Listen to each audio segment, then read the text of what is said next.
গ্রাহকদের কষ্টের জমানো টাকা না পেয়ে তুমুল বিক্ষোভ।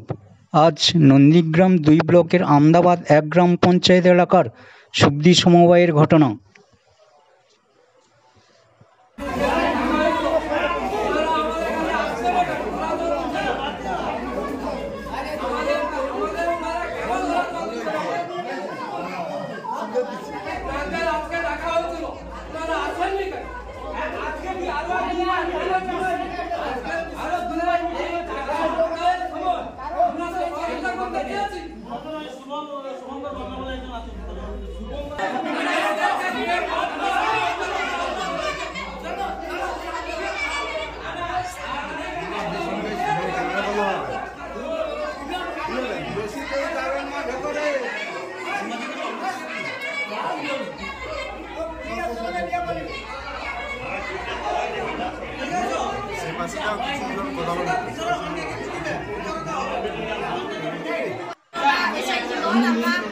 লোন নিয়েছিলাম 2-3 বার করে আমরা পরিশোধ ঠিক মতো করেছি। আমাদের কাছে পাস বই, আমাদের লোন বই সবই আছে, আমাদের পেন্ট বিল, আমাদের যে লোনটা ডিপোজিট হয়ে গেছে এটাও লেখা আছে।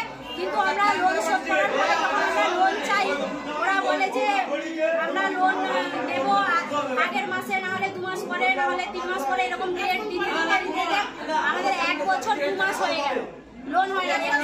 এক্ষুনি সুভাষের সঙ্গে কথা বললাম, যে বললো যে ওরা মার্চ মাসে দেবে। মার্চ মাসে জমানো কত টাকা আছে? জমানো ওই তো 1 লাখের মতো আছে। 1 লাখের মতো? আপনার নাম? মৌসুমী মান্না মোদি, বাড়ি? সুবদি।